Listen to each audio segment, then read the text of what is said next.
evening. I want to welcome you all to Thoughts on Post-Capitalism.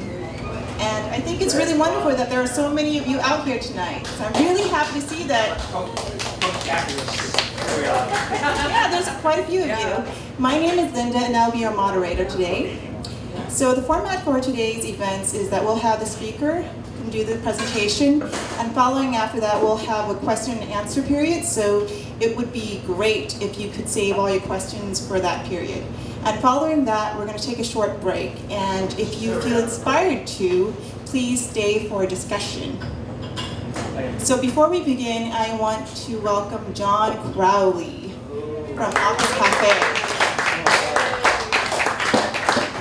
Well, thank you very, very much. I see lots of wonderful familiar faces here in the crowd. Thank you. It was about 4 or 5 months ago that Linda and myself got together and we kind of thought, well, let's try and put on a series of lectures and more interactive kind of conversations. They would stretch our minds a little bit and stretch the normal conversation. And we came up with this post-capitalism because I think it's a word that we can now use quite happily. 10 years ago, if you mentioned the word post-capitalism, you probably would have been arrested or who knows what, sent off to some gulag or whatever. But there is definitely, I mean, we know capitalism doesn't work for everybody. It doesn't work for about, is it 99% of us or something like that? But I'm delighted to start this series off with my friend Peter Byrne. Peter is an investigative journalist, reporter and science writer. His publications have appeared in Wired, Scientific America, Mother Jones, San Francisco Weekly, and the North Bay Bohemian. And currently he's a contributing writer to Quanta magazine. And in 2010, Oxford University Press published his book, The Many Worlds of Hugh Everett III, Multiple Universes, Mutual Assured Destruction and the Meltdown of Nuclear Family, to critical acclaim. 2013, he was the journalist in residence at the Cavalli Institute for Theoretical Physics in Santa Barbara, where he studied the biology of social cooperation. So tonight he's going to be talking about the biology of cooperation. So please give this original thinker a warm reception. Peter?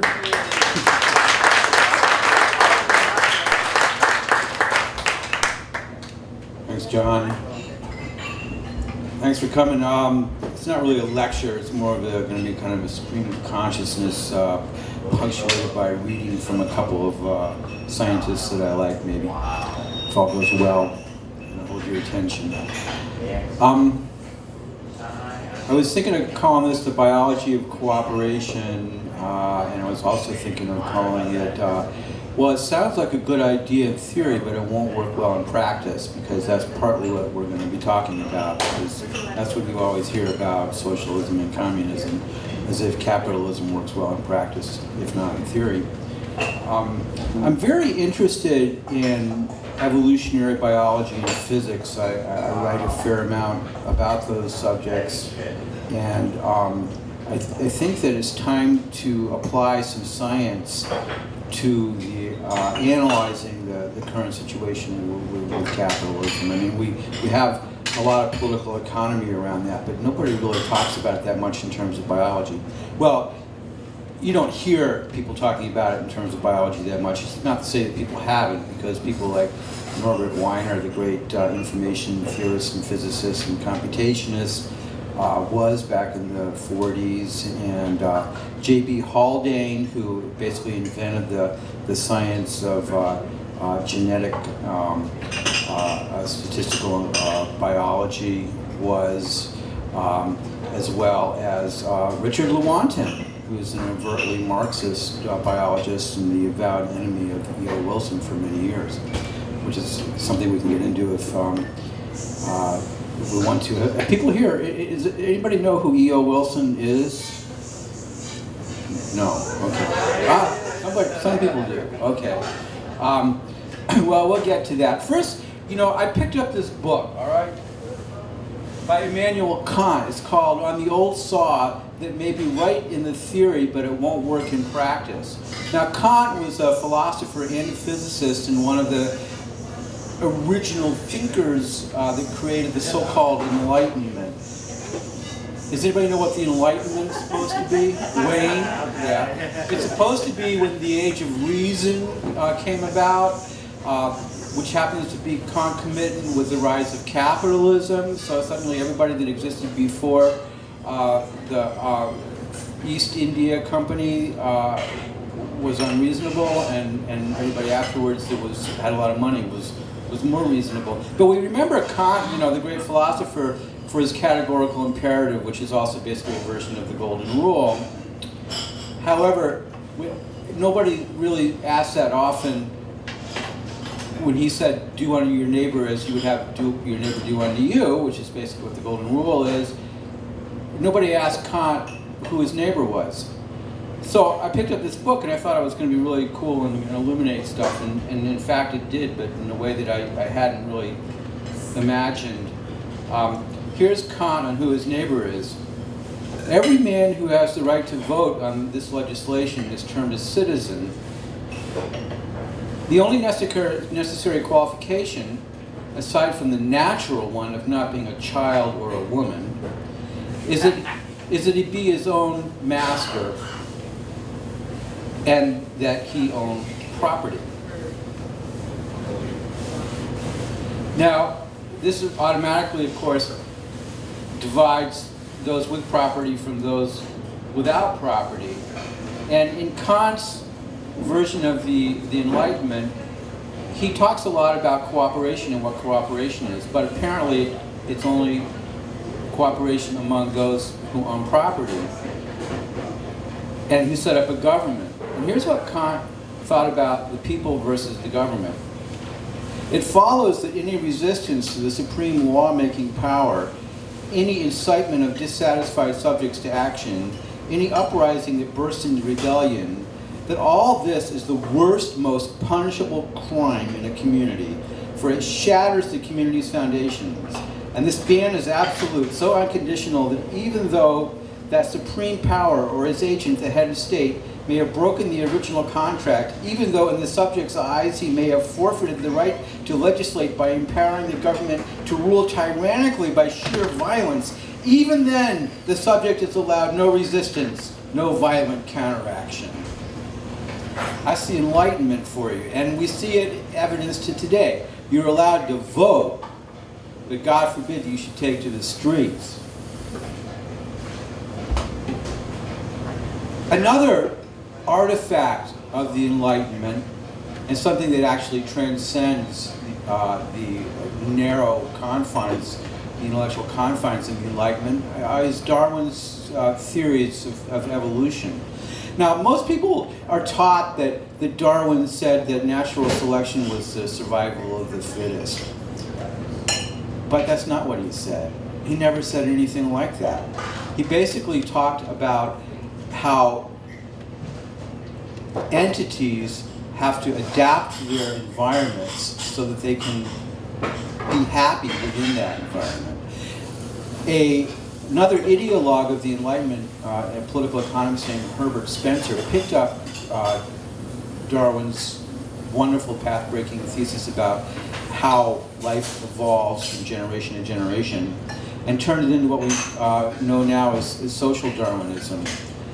But if you look at this statement of survival of the fittest, which has permeated evolutionary biology ever since Spencer coined it, not Darwin, you have to ask, what does it mean? What is survival of the fittest? It is in fact what is called in tautology, in philosophy, a tautology. A tautology is a circular argument that tries to define something by basically just naming it or calling it what it already was.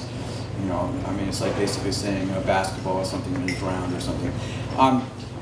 If you look at survival of the fittest, what it breaks down to is two statements. One, that those who survive are the most fit. And two, you're fit if you survive. Does that make any sense to anybody? You know, it's certainly illogical, but it's been one of the foundational ideas that people have about evolution and about biology and how we adapt to environmental stresses. Now, I got interested in this because I'm writing a book about how life forms adapted to severe climate stress in Death Valley. I go to Death Valley a lot. It's a pretty cool place, by the way. So I've been reading a lot of evolutionary biology, and mostly this talk is just kind of off the top of my head. You know, this is sort of things that I'm thinking about, and so we can, talk about that more later. But I want to talk about a foundational question in physics that also relates to biology, which is entropy. Does anybody here know what entropy is? Yes. What is it? It's a law of something with energy and how it dissipates, comes to a sound. It's a measure of Right, it's the second law of thermodynamics. It basically says that the energy in any type of closed system, or the information in any type of closed system, will disperse and come to equilibrium. And what this means actually, I mean, if you look at the Big Bang, that is the moment when material, physical reality was most organized, the moment like preceding the Big Bang, as it were. We won't talk about what came before that, but there's a lot of theories about what came before that that are physical and not religious. And so the Big Bang bangs, and all this matter and energy starts dispersing, and going at the speed of light, goes out 14 billion light years and all that. And as it disperses, it becomes less orderly. Entropy is actually defined in some ways as the tendency towards disorder. The opposite of entropy, also known as negentropy, is the tendency to order. But the predominant force in the universe, which is expanding and infinitely expanding, is towards disorder, towards heat death, towards the ultimate dispersal of all energy and all matter, which ultimately basically the same thing. Now this also, interestingly enough, applies to information and to probability, because as the universe expands and things become more equilibrium, there's less ways that you can configure all that to identify an individual object, which is a short way of saying that the more entropy there is, the more probability there is. The more probability there is, the less information there is. The less information there is because there's less order. The more information you have, the more order you have in things. But the second law of thermodynamics is inescapable, and we are headed in several trillion years to heat death. So we won't be around when that happens. We've got to deal with what goes on now. And the cool thing about entropy is that there's like little pools of negentropy all over the place. We're in one. Our biology is an example of negentropy. It is our biology and its ability to create from a zygote a human being or a wolf or a plant or whatever from a seed is a resistance to entropy. It's actually a counter-entropy. It's the creation of information, and it's cooperative. It's fundamentally cooperative. Now I'm going to backtrack for a second. Free market ideologues always talk about how capitalism is a fundamentally competitive kind of market.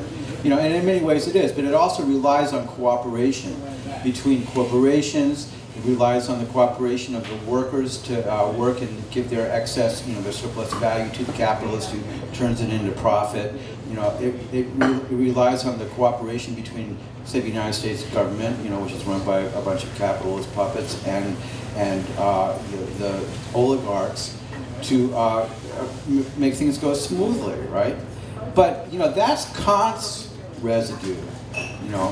That's like an entropy that goes against the almost ineluctable tendency of life forms to create order. Even when they go extinct, a certain life form goes extinct, it may be creating order for the other life forms in its niche, because another fundamental development in evolutionary biology is that it's not the individual organism so much that evolves, it's the niche in which they're in. The entire niche evolves.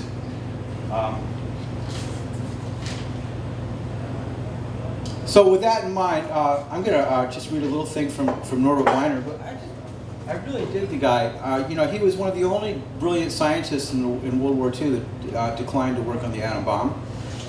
And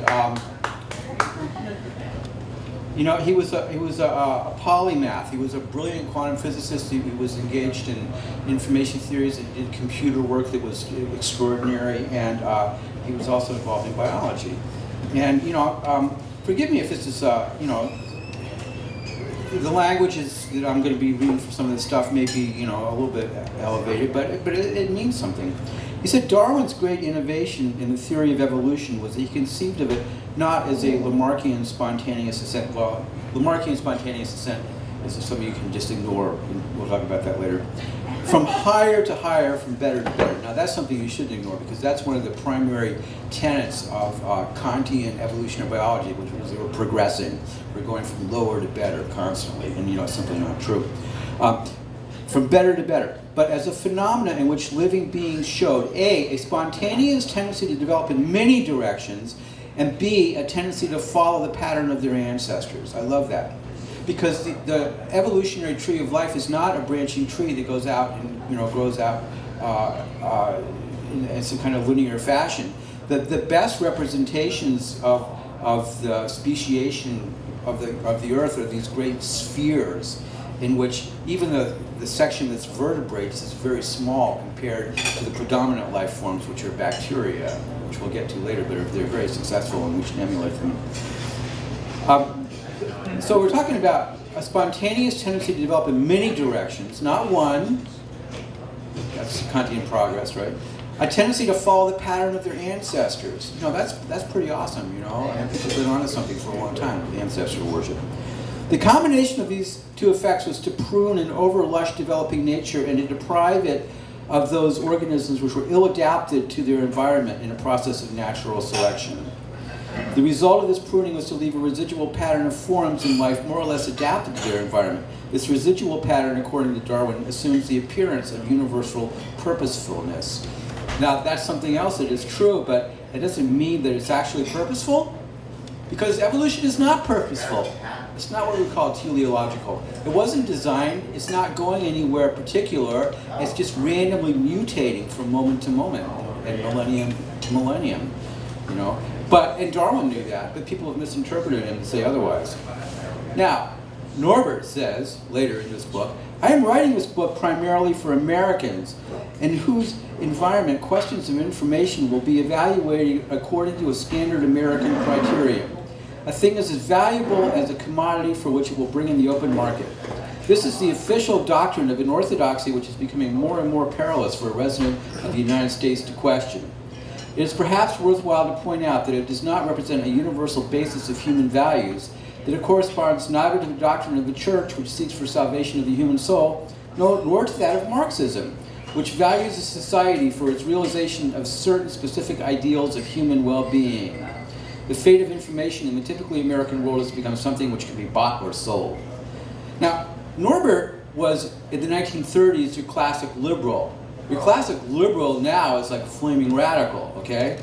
I mean, he openly talked about Marxism and nobody like raked him over the coals or investigated him on Fox News or anything like that.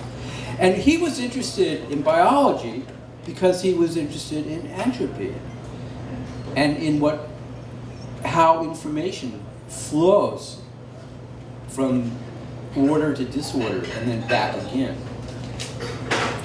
Now, this is going to bring us to another development in biology, which is back in the 1930s, a Marxist biologist named J.B. Haldane invented genetic-based population statistics, where, to make a long story short, he elevated the gene to a kind of dominant position in that it was the evolution of the gene that was driving the shape of life forms, which are known as their phenotypes. And he was a brilliant mathematician, and there's something to be said for that. I mean, their genes are a large part of what we're capable of doing, but they're not determinate. You know? However, this kind of genetic determinism was captured by the Kantians and the torchbearers of Kant, such as E.O. Wilson, who wrote a famous book in the 70s called Sociobiology, and elevated to a kind of determinist podium where if you could mathematically calculate a genetic structure, you should be able to predict where it was going to go. And it got really crazy even into people talking about how we can improve human beings' behavior through modifying their genes, and they're still talking about it. Now, interestingly enough, Wilson got in a lot of trouble. He got, the Kantian bourgeoisie really liked his book, Sociobiology. They gave him the Pulitzer Prize. But there was a Marxist biologist at Harvard named Richard Lewontin who was against that. He wrote a book called Not in Our Genes, where he debunked a lot of Wilson's sociobiology. But I think, my personal opinion is that he threw the baby away with the bathwater, because Wilson actually had a lot of cool stuff in his book about information theory and entropy, and it wasn't to be so casually dismissed just because he was like not a Marxist, and Wilson and Lewontin both got involved very deeply in an ongoing debate. Now, this debate's been going on maybe for thousands of years, is between nature and nurture. But in the modern world of evolutionary biology, it's known as the contradiction between clue selection and group selection. To boil that down, there's two competing theories over the last 65 or 70 years in evolutionary biology, mostly in academic circles, which we'll never run into. One says that people act most altruistically in accord with the well-being of their closest kin, and they will act more altruistically to save a brother than a cousin, and more altruistically to save a cousin than a stranger. And the implication is that this is because they share genes, and so it's very genetic determinist, because the genes can somehow recognize each other, which of course they can't. And it's a crazy theory, but it had mathematical underpinning. And it dominated evolutionary biology for half a century. In contradistinction to that theory is the theory of group selection, which says that evolution works by groups competing and cooperating with each other, with cooperation being the fundamental motion. Now, E.O. Wilson, who was a kin selectionist for his almost entire career, the guy's like 85, remarkably, about 5 years ago, disavowed kin selection. It was such a profound event in the world of evolutionary biology in academia that 150 evolutionary biologists, including people like Richard Dawkins, who you probably heard of, signed a letter saying that they disagreed with E.O. Wilson and that he was crazy. Wilson had a couple of collaborators. We'll get to that later, but I have to say that despite the fact that I personally disagree with his genetic determinism, which he still holds on to in many ways, it was a profound act of courage to disavow 30, 40 years of dogged defense of kin selection and say group selection, which is by definition cooperation between entities, is the way forward. Now, how has this been studied in the Kantian type of world of biological science? One of the primary ways to study how groups and individuals interact for many years has been to study yeast cultures. They watch how they grow, and they watch how the individual cells feed on sugar, right? And with inimitable Cold War metaphorical panache, the scientific establishment described the yeast cells that were kind of lone operators and grabbed up the sugar and didn't help the other yeast cells. They called them defectors, okay? They defected from the group.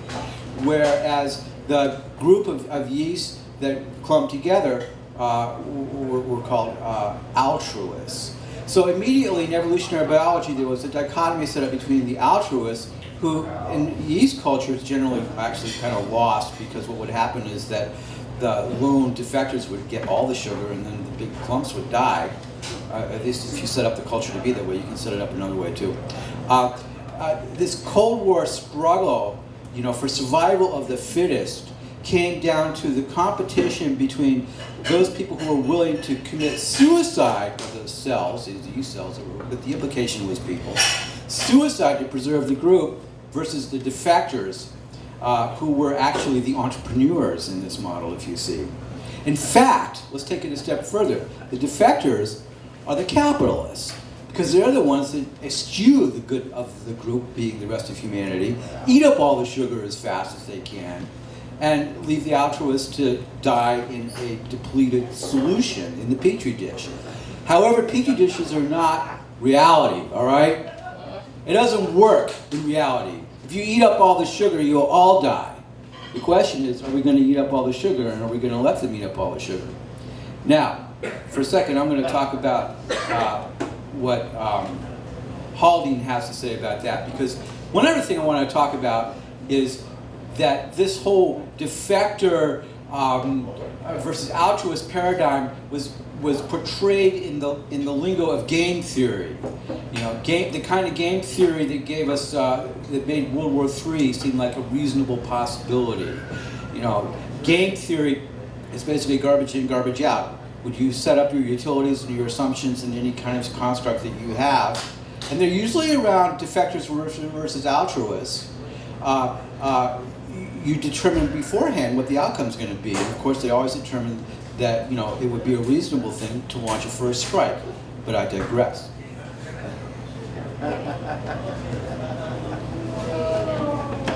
Haldane.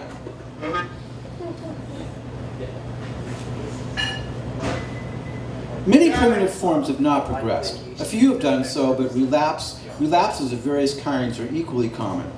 Certainly, the study of evolution does not point to any general tendency of a species to progress. The animal and plant community as a whole does so show such a tendency, but this is because every now and then as an evolutionary advance is rewarded by a very large increase in numbers, rather than because such advances are common. But if we consider any evolutionary level, we generally find one or two lines leading up to it and dozens leading down. I've been using such words as progress, advance, and degeneration, as I think one must in a discussion, but I'm aware that such terminology represents rather a tendency of man to pat himself on the back, rather than any clear scientific thinking. Think about that. We're always talking about us as the pinnacle of evolution, as the tip, of the culmination of God's great work. The change from monkey to man might well seem a change for the worse to a monkey, but it might also seem so to an angel. The monkey is quite a satisfactory animal. Man of today is probably an extremely primitive and imperfect type of rational being. He is a worse animal than the monkey. Haldane.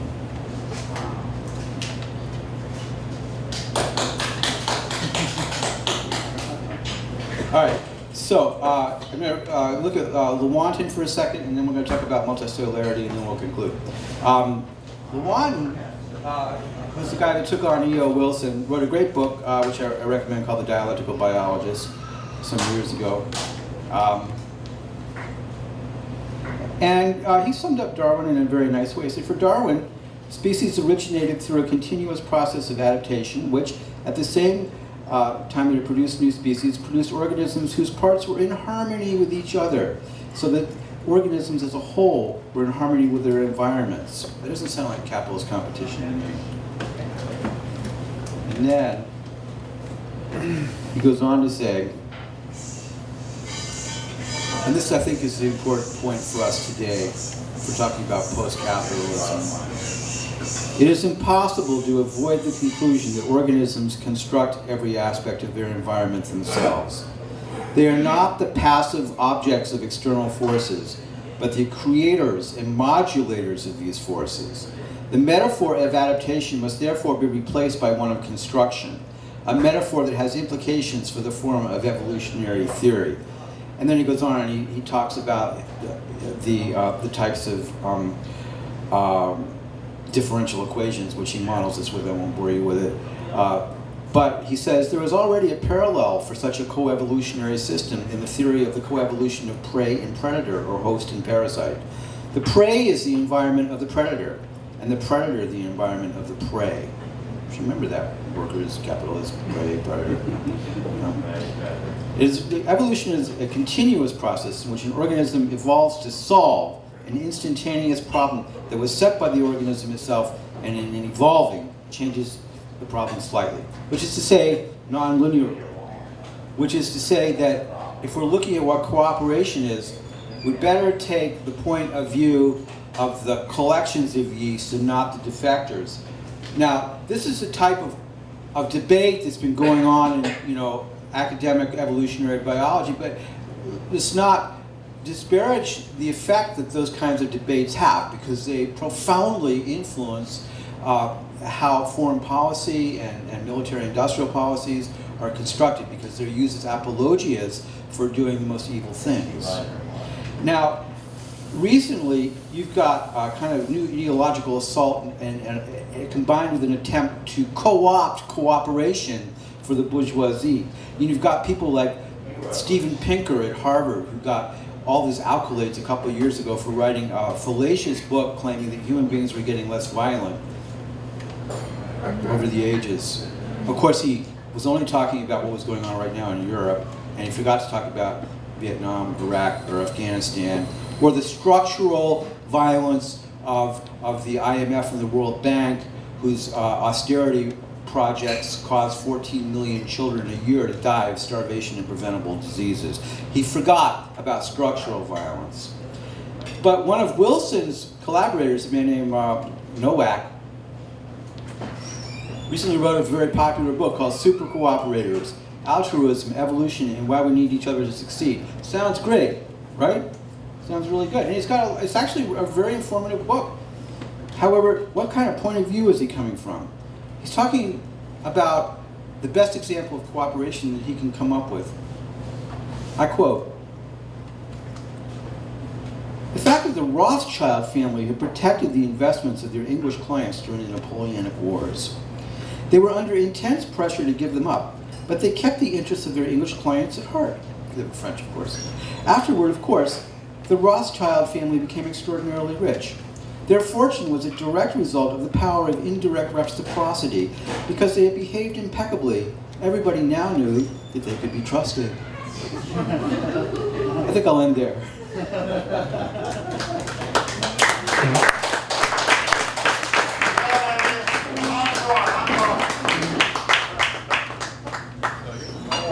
going to open the floor to questions.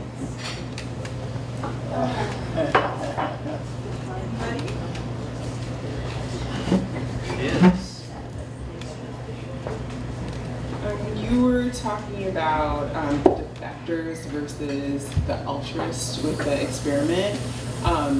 Having to do with our society, I'm just wondering about the lack of flexibility taught to us, and also the lack of coping skills. Because I think if that took more of a center, we would have more of a base for cooperation. And I'm looking more towards that right now, because I really am into community and how can we get to know our neighbors more, first off, and also how do we access the community works that are here for us to come together over. But mostly when it comes to, like you said, the violence aspect too, and have we gotten more violent or less violent, it's like flexibility and coping skills really comes up for me. I work with children with autism, and I know how huge that is in my field. And when I come out in everyday society, it's like, I wish more people had more work on flexibility and coping skills, because there is constant change. That is the number one thing that we're gonna have to deal with. So how do we deal with that change in our society? So I was just wondering your thoughts about coping skills and flexibility in our society having to do with cooperation. Well, I think from a point of view of evolution, that's if the more we can be flexible and to cope in a cooperative manner means that our species will last longer. But with that in mind, our species isn't going to last forever. Nothing does. Why should it? But while we're here, we do have actually the conscious capacity to do as Lewontin and Haldane and others suggested, and Norbert Weiner, which is to take charge of our own destiny. And to do that, we have to see through a lot of these phony Enlightenment principles. And for instance, game theory, which people really love. after it proved a failure in mutual assured destruction and almost caused World War III and World War IV and still might, they started applying it to biology. But game theory is profoundly a zero-sum game. Now, interestingly enough, and this I think will speak to your point, the principles of game theory, which started out as economic theories, basically gave people, rational players, a choice about whether to select prize A or prize B in conjunction with other people that might want prize A or prize B. And a famous version of it called Prisoner's Dilemma basically penalized cooperation. A wonderful game theorist who was an anti-game theorist developed a version of Prisoner's Dilemma which showed that if you played it more than once, cooperation won, because the players knew each other.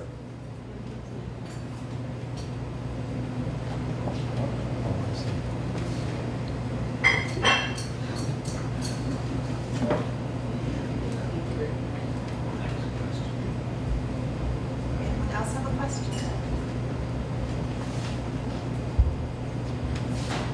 Hi, I'm Tim. I'm wondering if you could talk a little bit more about the universe expanding, and it was a little fast for me with understanding how entropy comes into play there. And I see like the moment before the Big Bang is like the yin, and the moment of the Big Bang is the yang. And so it's like the yin is the force that wants us to stay where we are. And the yang is the force that wants us to act and to move away from where we just were. And so I think those forces are at play all the time within us. Like the center of the galaxy is the yin force, the black hole, which holds it together. And then the universe is always expanding. The galaxy is even expanding away from that center at all moments. And so there's a yin and a yang force. And that is within us as well. And so I think, and making it more concrete, I mean, I see like the oligarchs controlling both the yin, causing us to have lots of fears to not want to leave where we are, and also control our action, our yang movement to step away in a certain way that's in agreement with what they want us to do. So. First I have to say, you can get my book on Amazon, The Many Worlds of You Ever the Third, which does actually talk about that sort of thing.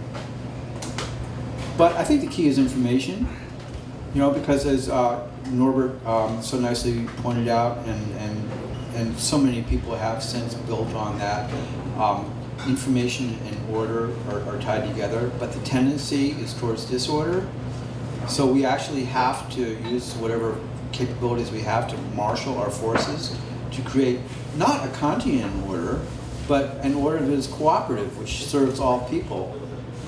So that brings us back to, socialism is great in theory, but would never work in practice. Well, give it a fucking chance, all right? Has it ever been really tried? I mean, there have been socialist, communist revolutions, and in my opinion, they were overthrown by capitalism coming back from within. But it took capitalism hundreds of years to seize power from the feudal, aristocracy. Why should we expect, the post-capitalist era to arrive upon demand? It could take hundreds or thousands of years to get there. There could be a lot of pain involved. Global warming is no joke. Racism is no joke. What's going on in this country being run by the likes of the Koch brothers is no joke. These are profound changes for the worse for all of us. On the other hand, they've seized the means of information. The internet has, rather than being a way to disperse information, has been a way to constrict information. If you think about it, I can go on forever about that. And what we need to do is to broadcast information as much as we can. I think that if you put the words Norbert Weiner or Luan or J.B. Holden into your Google search, nothing might come up, But if you put, Nowak in, something will. Now, I'm going to take one little anecdote about this guy Nowak, which is really interesting. Because you read the book, you think he's a really great guy. He brags in this book, which was written a few years ago, about the backer of his institute in Cambridge, Massachusetts, a billionaire who lives on a 110-acre tropical island in the Caribbean, and invites Stephen Hawking to come there, Bill Clinton, and this guy, Novak, goes there all the time, according to this book that he wrote a few years ago. I don't think he'd tell you that now, because that man's name is Jeffrey Epstein, and he was just arrested for pedophilia on the island and causing sex slaves to service all of his famous friends. Jeffrey Epstein, you know? So, you know, people can say all sorts of trash, right? But what they do actually matters. Now, Kant gave everybody the notion that theory is what matters, and that if practice doesn't mirror theory, then the practice is wrong.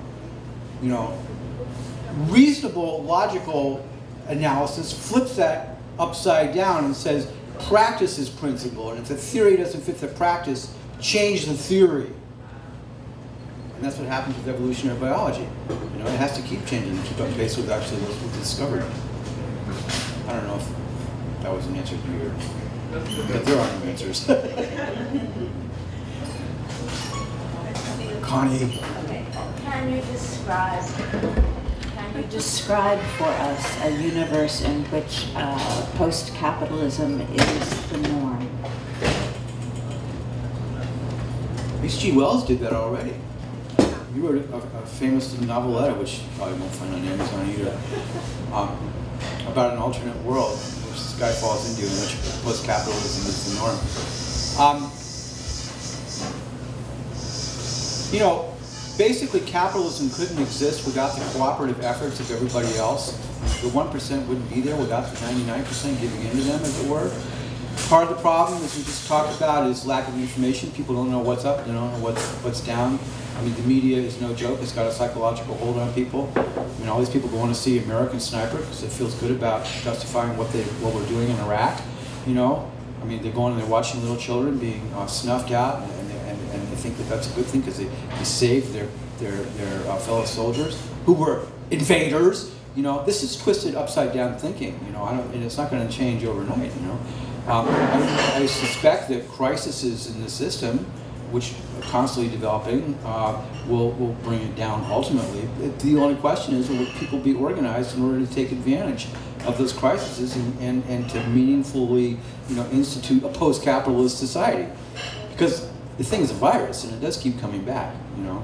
Because it is actually based on some elements that seem progressive from time to time. I mean, a lot of this problem started with the surplus developing out of the invention of agriculture about 10,000 years ago. Before that, arguably, hunter-gatherer societies were much more successful than us. But it was once there was a surplus to argue over that first women got cut out of the mix. That was 50%. And then the concept of race came along, so they could cut out people based on that. So now you've only got like 1% running like this huge amount of the world's wealth. So I want to segue from that to something I forgot to mention, which is bacteria. Your body is 70% bacteria. I mean, there's an argument that basically you're just a car, all right? They're driving you. And they're successful. It's basically the same dude who's been around for 4 billion years. It just keeps cloning and splitting. Now, I say that somewhat facetiously, but not really, because bacteria are extremely successful. You know, they are multicellular in many aspects when they clump together. There's a wonderful creature which is called a dictyostelium. It's only found in pastures with cow flocks in it in Texas. And when it's raining out, they're all like individuals eating E. coli and drinking water in the Texas puddles. But when it dries up, they come together from all over the pasture, millions of them. They form a body that looks like a big slug. And then a few of them transform into basically stem cells and make a big net. And in stem cells, they create eggs, which will go and fall off the tip and go into hibernation until the water comes back. You know? So nature does this sort of thing over and over again. Nature has invented multicellularity 25 different times in the last 4 billion years.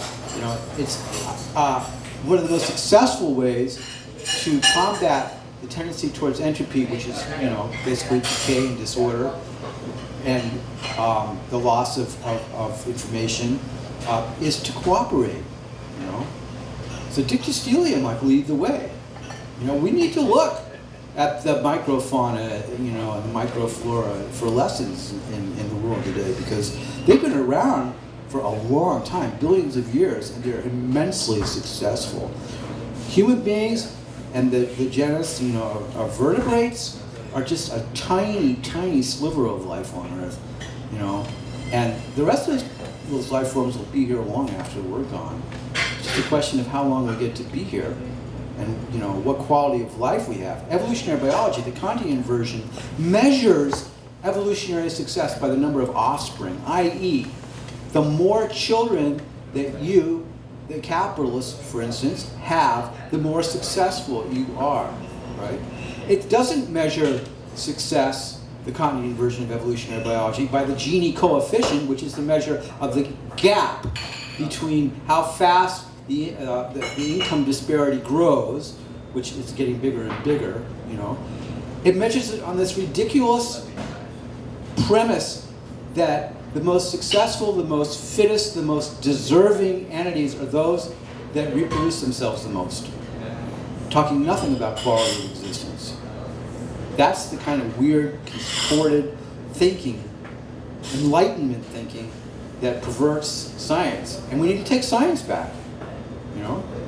I mean, why not? I mean, it's a beautiful thing.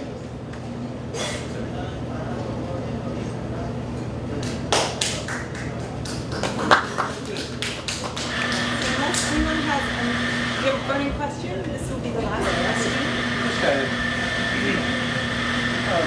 When people talk about evolution, they seem to be viewing it as generational, one generation, next generation, and so on.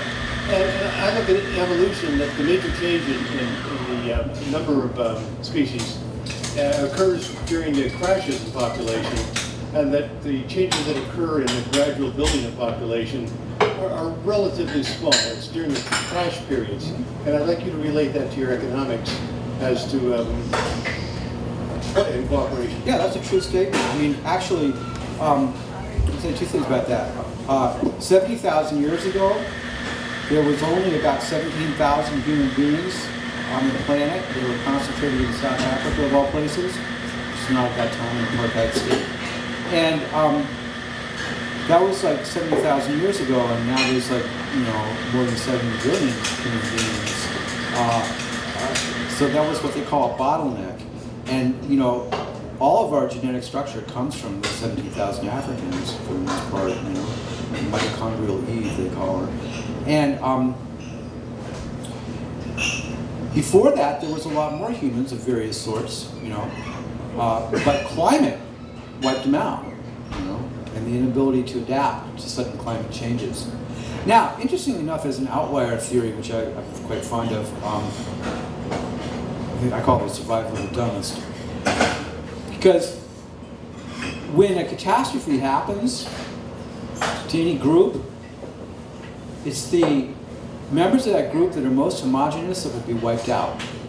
It's the ones that are the outliers, the ones that are not like everybody else, who are most likely to have the skills to survive a sudden change. So differentiate ourselves from the conformist masses, you know, by analyzing information, taking in information, and having a goal. I mean, what's the goal of capitalism? More money for fewer and fewer people. That's all it's ever been. It never said it was anything else, and it isn't anything else. More money for fewer and fewer, more misery for everybody else, because it's a zero-sum game. Every dollar they get comes from somebody's pocket, as it were, in form of labor. Socialism, despite, you know, the problems we've had implementing it in a very short period of time, at least has a responsible goal. You know, communism says from each according to their ability, to each according to their need. Can anybody debate that that's not a fine goal? Why don't we go towards that goal? You know, because people will say it's a great idea in theory, but it has to work in practice. Well, it hasn't been practiced, is what I say. I'm sorry, sir. The standard argument against from each ability and to each according to need is that it encourages freeloaders. Well, you're going right back to the defectors and the altruists, because that's a term right out of game theory and the whole paradigm that I'm striving to overturn. I don't believe there's any such thing as a freeloader. It's a false term. It's a term that was made up specifically to denigrate people in what a lot of these free enterprise ideologues call the welfare state. I was wondering, how do you combine, or how do you see free will working in socialism as well? You think free will works now? Well, no, I appreciate your points on socialism, but at the same time, I'm just wondering, in this post-capitalist society, free will and socialism, if we were to have more socialism, how do you see free will fitting there? Well, first of all, I don't even need to call it socialism. I don't need to call it communism. All I need to call it is survival. You know, society is built on a political economy based on cooperation and not competition. I don't care what you call it, oobleck, you know. And I doubt it will look like what people have envisioned it as, you know, eternal glory. You know, Marx was a brilliant dude, but, you know, he wasn't omniscient, you know, nor are the people that have common sense. Free will, I think of as another one of those red herring terms. It's much debated, but I think it's utter bullshit because basically, you know, can you say that when you wake up tomorrow morning and you've discovered that you did something, that you actually made a choice of whether or not to do that, and there was some other choice that you could have made different from the choice that you did make? You know, Daniel Dennett, who's a fairly decent, you know, bourgeois philosopher in my book, and others have actually gone a long way towards dissecting and disaggregating this notion of free will to show that it's actually quite useless because, you know, religion thrives on it, you know. It thrives on it because it means you can punish people. It says, well, he stole that loaf of bread, he had free will, we must hang him. So if that's just another one of these enlightenment types of debates that leaves us in a circle forever, we need to cast it aside. And with the altruist versus the factor, though, I'm just wondering in those terms, because it's almost like, I guess I'm using free will in the term of the defector, like, oh, I can do it, so I'm going to get all the sugar because I can get it first. And it's like they can do it, but they choose to work as a group as far as altruistic. Well, this is yeast cells in a petri dish. Is there free will? Do you have free will? I mean, because we're yeast dish in a petri dish too. I mean, you know, we think of ourselves as like these great individuals, but like I said, it's a level of granularity depending on how you look at it. You know, there's a wonderful notion in mathematics and physics. It's called phase space, basically. Now, who knows what phase space is? Not really. All right. Basically, if you have a graph, right? X and Y, right? And you're going down the street and aging as you go. You can calculate the age you're at against the miles that you travel, right? And that'll show you how far your little individual self has gone, okay? In phase space, it's how far systems go. You can track how systems evolve through multidimensional spaces, and it actually works. It works really well. You know, they don't teach it in elementary school, but it's like a whole system can be tracked, right? I forget why I'm saying this, but free will. So you know, what level of granularity are we at? I mean, our entire solar system. This country that we happen to be living in, Petaluma, this room, you could all calculate that trajectory through any coordinate system you want in phase space. How much free will is that? Because you're part of a bigger object that's moving through phase space. Your body, like I said, is composed mostly of bacteria. They're not to be trifled with. Seriously, they will kill you and then eat you. So free will. Free will for who?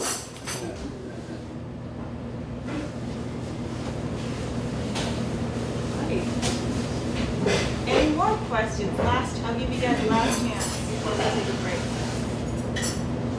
I got some comments. Do you save it for discussion? Okay. Yes. We can discuss it. Okay, Kant and the categorical imperative, this literal category imperative is do not do that which upon universal application becomes self-contradictory. Which, I mean, the first example I think is being a professional philosopher. If everybody did it, we all starve. So maybe being a professional philosopher is not a good idea. And one of the things, you describe Kant as part of the Enlightenment, but he's kind of like post-Enlightenment. I mean, in his preface to the second edition of the Critic of Pure Reason, he said his aim was to limit reason to make room for faith. That's not very enlightened. I think more accurate description of his goal was to limit free will to make room for, limit determinism to make room for free will, guilt, and retribution. He was big on all those things. And an example, a counterexample to Kant would be Spinoza, who was not a professional philosopher. He had a trade to make his living, and he didn't believe in free will, or guilt, or retribution. You know, I like what Marx said about philosophers. He says, to date, the philosophers have only analyzed the world. The point is to change it. Which is not to just, I mean, I like philosophy as much as more people probably, and I do think that if we manage to solve the question of, surplus and distribution, that we all will be philosophers, which is the little Yoda sitting around meditating, and 6 billion of us can do it if we want, So philosophy is very valuable, actually, and this is true. But one of the worst things about it is, that the point really is to change it, And, I think Kant actually probably, he did have a big impact on people, and he was involved, in his society. And I'm not going to argue about how he fits into this enlightenment category, but on the general trajectory of elevating pure reason, which is an old famous book that he wrote, right?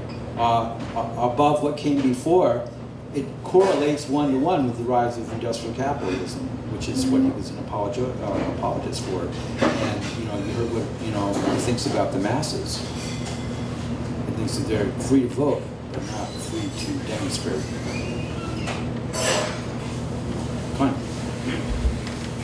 I understood from Dennis, I was married to and studied Marxism pretty thoroughly, that Marx felt that it would work in a country, that communism is like Marxism, would work in a country with a very strong Bill of Rights, and he suggested that perhaps that would be England. Do you have an idea of where in the world Marxism might work today? I'm not even sure what people are talking about when they say Marxism anymore. I mean, it's like Darwinism. They were contemporaries, and they've both been dogmatically, abused and misinterpreted and whatever. And the biggest thing that people say against post-capitalism is it didn't work when Marx thought it up, or when the Russians tried it, or the Chinese, or the Yugoslavians, or the Albanians, et cetera, blah blah blah. It didn't work. Well, all I can say is that it's a long road, and you have to identify what the problems are when something doesn't work.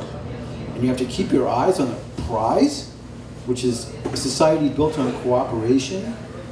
Because what's the alternative? What we have now is a society built on zero sum, and on the extinction of our niche.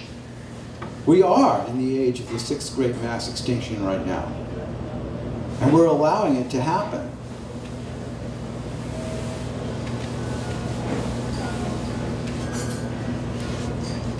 So thank you for all your very engaging questions. Since everyone seems to be very in discussion mode already, I want to offer Peter the opportunity to pose a question for you all to discuss, if you have any, since he's answered so many of your questions.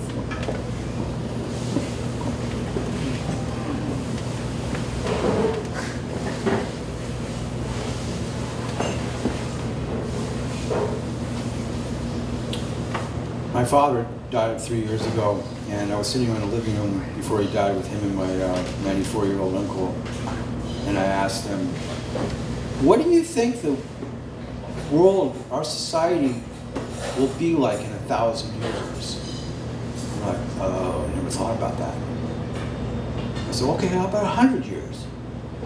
My dad said, oh, I think there might be less cars. And these guys we're extremely intelligent, well-educated, active people. My dad worked in the government. My uncle was a priest. And they never thought about 1,000 years from now. How many people here have an idea about what it might be like in 1,000 years? It's not pure science fiction. It's based on where we are now.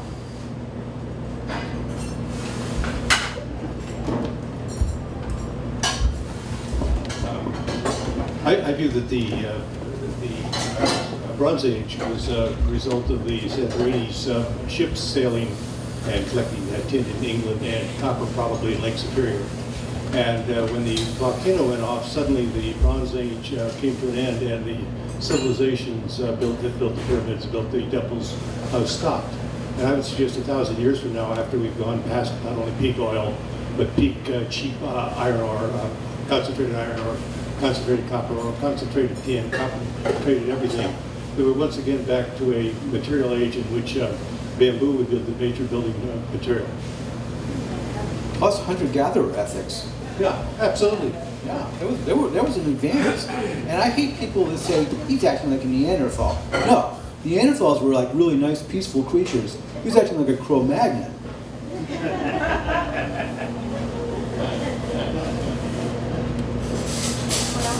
So what's it going to look like in 1,000 years?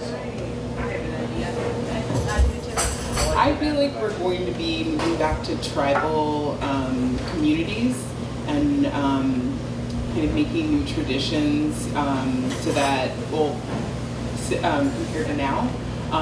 But that's my hope, is that we'll kind of get more into a tribe mindset so that we can actually be more connected naturally and build more self-sustainable dwelling places and gathering places. And so I see us going back to more of a tribe kind of a mindset. That's a beautiful concept. And what's really interesting, it just struck me when you said that, is I read a lot of Defense Department documents and CIA plans and things like that when I can. And you know what the greatest fear is? Tribalism. We call it that, tribalism. The Al-Qaeda is tribalism. Tribalism. Everybody's acting on the basis of tribalism and religion.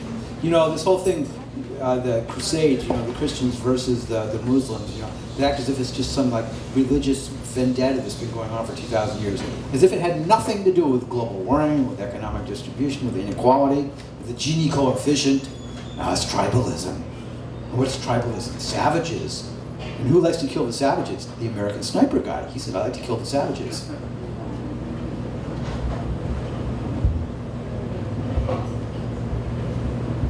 I think there will be no countries, that there will be basically one global government, and that it will be something that each person participates in an active way, that there will be scaled levels of, maybe 5 or 6 levels of participation, so that each bloc may get together and talk about some global issue, and that votes can move up and down these 5 or 6 levels, and almost within an hour or two that there could be a decision on the part of the whole globe, that our technology and our information will be so efficient that, and the information that everybody will have will be that people will be ready to make those decisions, and there will be an ethic of participating and cooperating that way. So I think that'll be one part of that. Even though it might be tribal at that local level, people will be participating at a global level. So. Somebody please arrest this man. He has a vision. I see no leaders with my tribe. I forgot to say that, and I wanted to emphasize that. I feel like leaders are part of our kind of construct now, and I feel like with the tribal idea that I had, there would be no leaders, because then it's not as easy just to kill off one person. You kill off a whole idea. It's like we all embody it. We all respect each other. We're all together on this, and everybody matters. So there will, in my vision, be no need for that ultimate supreme leadership. Shakespeare don't have leaders. Yeah. Dictyostelium don't have leaders. This brings me to one other thing which I think is interesting, which people might want to talk about, which is this shibboleth of privacy. Who invented privacy? Industrial capitalism basically invented privacy. Most societies before that had no notion of privacy. This is well documented. They invented it because they didn't want people to know what they were doing. And now we're going along saying, oh, we want our privacy, even though we don't have any, you know. But who has privacy? Apple has privacy. You know, the CIA has privacy. So why don't we just say, okay, no privacy. Let's throw it all open. Aside from what happens in the bathroom, in the bedroom, whatever, and even that can go away someday because we won't be like so uptight about everything. What would be wrong with everybody knowing what everybody else was doing? Crime would cease.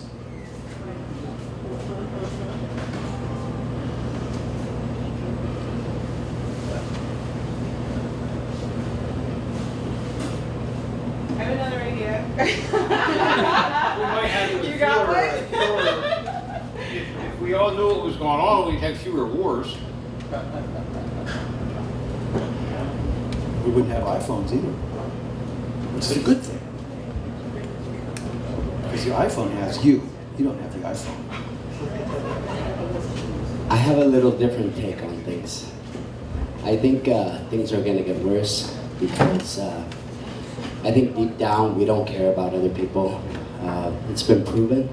We don't care about what's going on in Iraq and Afghanistan, Somalia, Africa. And as things get worse, the only thing we're going to care about is the people close to us, our children, our mother, our father. So we're going to get more and more protective, care less and less about what's going on in the world, watch the TV less and less for news because it's all the same shit any day. So the oligarchs are going to keep doing what they're doing until they pull out the rest of the oil that's in our earth. And then when that's done, we're pretty much on a timeline where we're going to be seeing mass migration because of flooding and glaciers melting. And at that point, we're going to be seeing a depopulation of this earth. Our natural character is not going to change. We've always been violent people.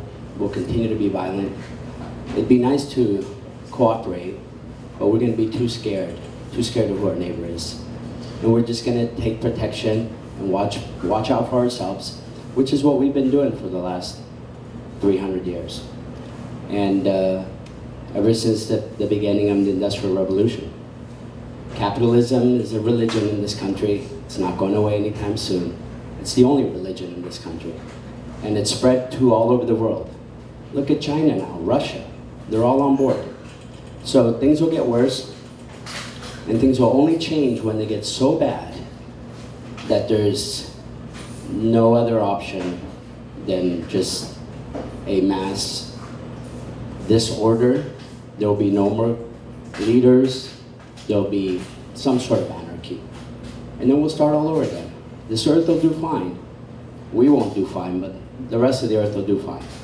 That's my take. Well, I too am fond of dystopian futures, but I also think there is an application for free will, and that at least if it's an illusion, I will gratefully and gladfully hang on to the illusion that I would like to promote a different scenario than what you just described, even though I wouldn't discount that scenario.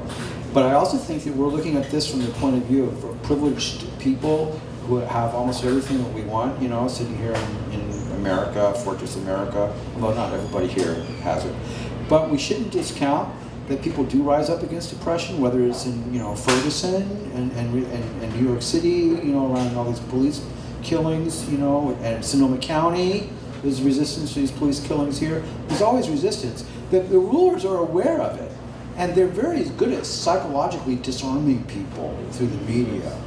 But our basic biology resists. Now, this brings me to the point of what's called evolutionary psychology, which is a really cool field. It came about 20 years ago, which basically says that our hormonal structure is the same hormonal structure, the same mental kind of neurological wiring that people had basically 10,000 years ago or even before. Stone Age mentality with 21st century tools doesn't really cut it, right?